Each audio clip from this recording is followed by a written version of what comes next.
नमस्कार, मैं मनीष। आप देख रहे हैं फर्स्ट बैच 24। भूमिहार ब्राह्मण के नेता तो छोटे भाई के एक्सीडेंट के बाद जो है मृत्यु हो जाती है, उस पर जो है आशुतोष जी साफ कर रहे हैं कि मेरे भाई की हत्या कर दी जाती है। उसी सिलसिले में आज जो है मेरे सहयोगी जो है आदित्य जी उन्हीं से जानकारी लेते हैं। आदित्य जी, पहले चैनल में स्वागत है आपका। बहुत बहुत आभार आपका जी। ये आशुतोष जी है जो आरोप लगा रहा है कि मेरे भाई की हत्या कर दी, इसमें क्या कुछ कहिएगा आप? देखिए, ये तो बहुत दुख की बात है कि उनके भाई आलोक कुमार की इस तरीके से मौत हुई है। कहीं न कहीं तो क्वेश्चन मार्क तो है।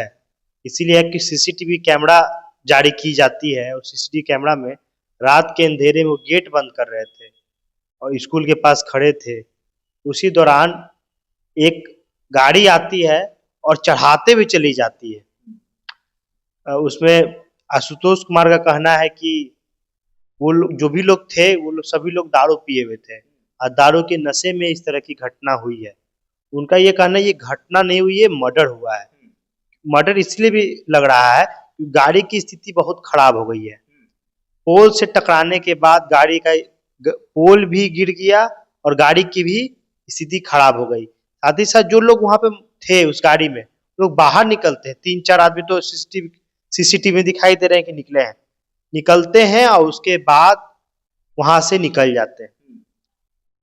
ये जब आशुतोष जब जाते हैं, थाने जाते हैं, तो उसमें से कोई एक व्यक्ति, उसमें से जो व्यक्ति थे वहां थे और ये बोला जा रहा है कि जेएमएम के नेता के परिवार के लोग थे और उन्हें बोला जाता है ये बच्चे हैं।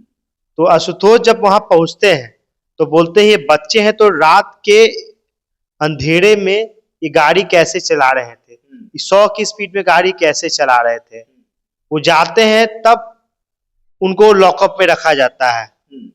आशुतोष कुमार का कहना है कि हेमंत सोरेन की पत्नी को जिताने मेरा योगदान था। 12,000 जो वोट थे उसमें से 8,000 वोट मेरे चुनाव प्रचार के कारण आया। ये भी कह रहे हैं कि हेमंत सोरेन ने एक सिपाही तक नहीं भेजा।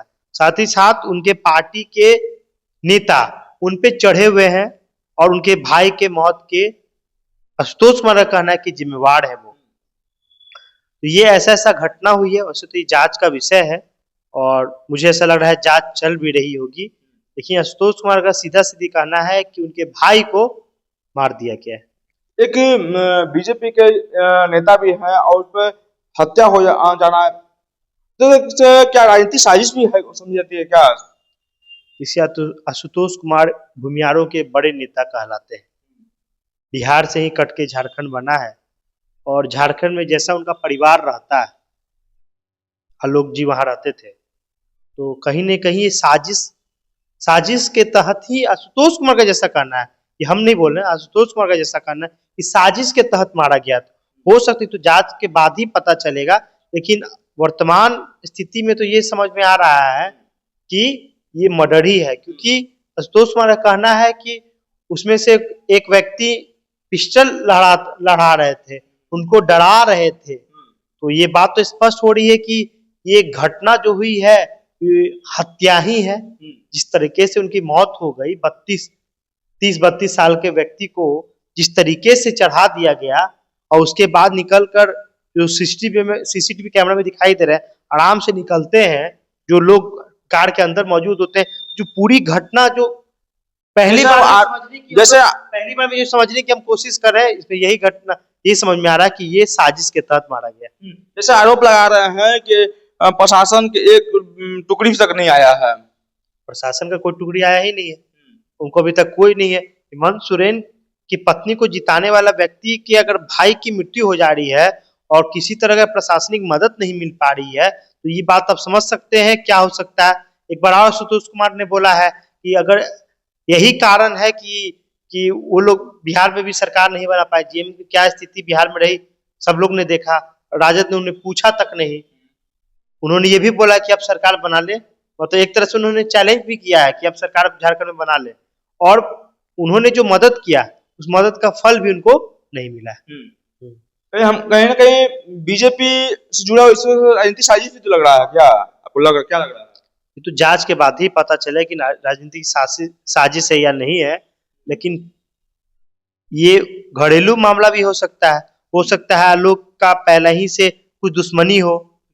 मर्डर का एंगल तो दिख रहा है। हाँ। ये तो जांच के बाद ही पता चलेगा, प्रशासन जांच करेगा, उसके बाद ही पता चलेगा कि घटना थी या आशुतोष जी मुझे बोल रहे हैं कि सीसीटीवी कैमरा में लोग दिखाई दे रहा है कि लोग बंदूक से लहरा रहे हैं।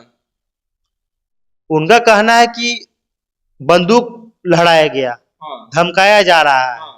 ये बोला जा रहा है कि हम जेएम के जिला अध्यक्ष हैं, जेएम के नेता हैं, तो हम जो चाहते हैं वही होगा। हम थाना प्रभारी को बदल देते हैं, हम डीएसपी को बदल देते हैं, मेरे कहने से थाना और डीएसपी के तबादला होता है। तो जो लग रहा है, तो लग तो यही रहा है कि वो लोग के माध्यम से ही उनका मौत हुआ है। वो लोग के माध्यम से उनका मौत हुआ है। आप देख रहे हैं फर्स्ट बिहार न्यूज 24। अगर आप यूट्यूब पे देख रहे हैं, चैनल को सब्सक्राइब नहीं किया, जल्द सब्सक्राइब कर ले। अगर फेसबुक पे देख रहे हैं तो फॉलो नहीं किया, जल्द फॉलो कर ले। तमाम खबर देखने के लिए फर्स्ट बिहार न्यूज 24 बड़ा धन्यवाद।